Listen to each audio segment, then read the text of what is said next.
بھابھی مجھے بچہ سمجھتی تھی، لیکن میں اب بچہ نہیں تھا۔ میں بھابھی کو اس بات کا یقین دلانا چاہتا تھا، اب مجھے بس موقع کی تلاش تھی۔ بھابھی صبح بھائی کی جاتی سو جاتی تھی اور پھر دوپہر کو ہی جاگتی تھی، لیکن میرا سوچا ہوا سب پلان خراب ہو گیا، کیونکہ اس دن بھابھی نے بھائی کی جاتے ہی مجھے کمرے میں آنے کا اشارہ کیا اور خود بھابھی کمرے میں چلی گئی۔ میں نے جیسے ہی کمرے کا دروازہ کھولا تو سامنے بھابھی بنا۔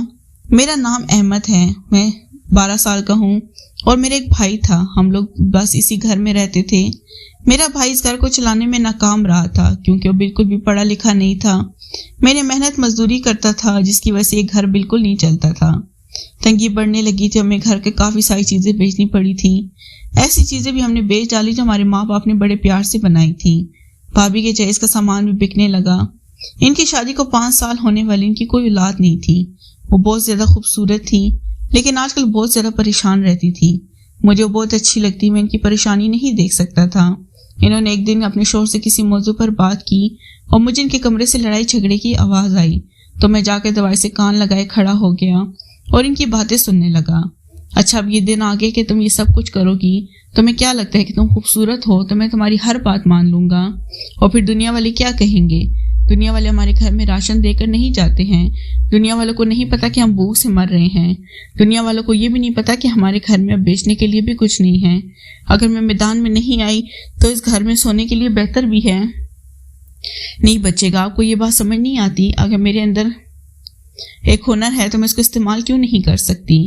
کیونکہ میں چاہتا ہوں کہ تم اپنے سارے ہنر اور صلاحیت صرف میرے لیے استعمال کرو، دوسروں کے لیے نہیں۔ میں تمہیں بیاہ کر لایا ہوں، تم پر صرف میرا حق ہے، تم کو ذلیل ہوتے ہوئے نہیں دیکھ سکتا۔ میری بھابھی کا کہنا تھا کہ اس طرح میری بھی آپ کے ساتھ شادی ہوئی ہے اور آپ کے اوپر بھی صرف میرا حق ہے، اور میں بھی آپ کو ذلیل ہوتے نہیں دیکھ سکتی۔ آپ کی عمر زیادہ نہیں ہے، لیکن ٹینشن لے کر آپ بوڑھے لگنے لگے ہیں۔ مجھے آپ کو دیکھ کر افسوس ہوتا ہے۔ میں نے زندگی بھر آپ سے کچھ نہیں مانگا، پھر بھی آپ کی حالت ایسی ہو گئی۔ لوگ تو یہی کہیں گے نا، اس عورت سے شادی کرنے کے بعد ہی سلیم کی ساری خوبصورتی اور صحت برباد ہو گئی ہے، جبکہ آپ خود بتائیں اس میں میرا کتنا عمل دخل ہے؟ میں تو آپ کے ساتھ کبھی کسی بھی چیز کے لیے ضد نہیں کی، میں نے تو آپ سے وہ بھی نہیں مانگا جو میرا بنیادی حق ہے۔ میرے بھائی کو آواز نہیں آ رہی تھی، شاید وہ میری بھابھی کی بات ماننے کو تیار تھا۔ اس نے کہا کہ ٹھیک ہے، تم یہ کام شروع کر لو، لیکن اگر اس میں فائدہ نہ ہوا تو پھر ہم یہ کام نہیں کریں گے۔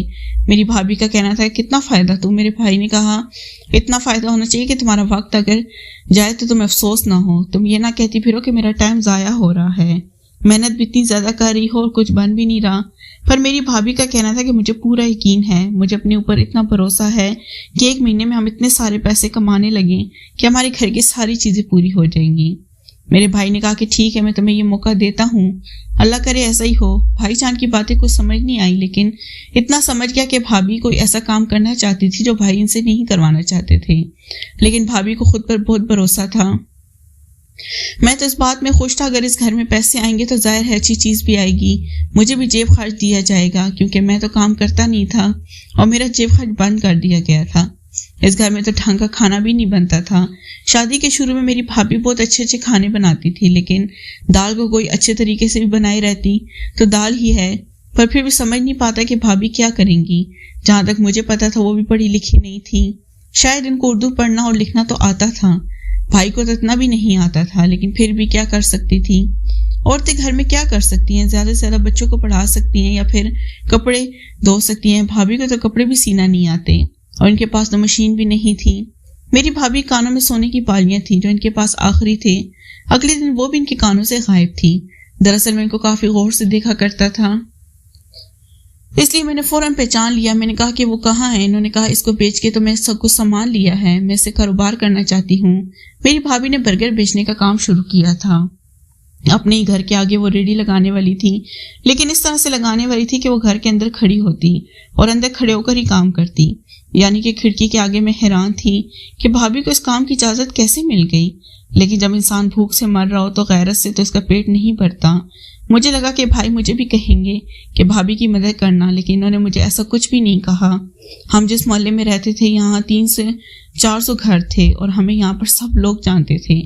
دراصل میرے بابا کرائی کی دکان تھی، اس لیے ہم لوگ یہاں پر کافی مشہور تھے، لیکن پھر ہمارے پاس دکان میں سامان ڈلوانے کے پیسے نہیں رہے اور وہ دکان بھی ختم ہو گئی۔ میرے بھائی نے مزدوری کرنا شروع کر دی، ماں اس دنیا سے چلی گئی اور میری پڑھائی بھی بیچ میں رہ گئی۔ یہ محلہ ہماری اپنے گھر جیسا تھا. یہاں پر ہم اس بات کی تو شرم نہیں تھی کہ ہم کوئی چیز بیچ رہے ہیں، لیکن عجیب تو لگتا ہے. بھابھی کو بھی پہلے دن بہت عجیب لگ رہا تھا اور ابھی تک تو کوئی ایک بھی گاہک نہیں تھا. اگر آپ کو ویڈیو اچھی لگی پلیز چینل کو لازمی سبسکرائب کریں. شکریہ.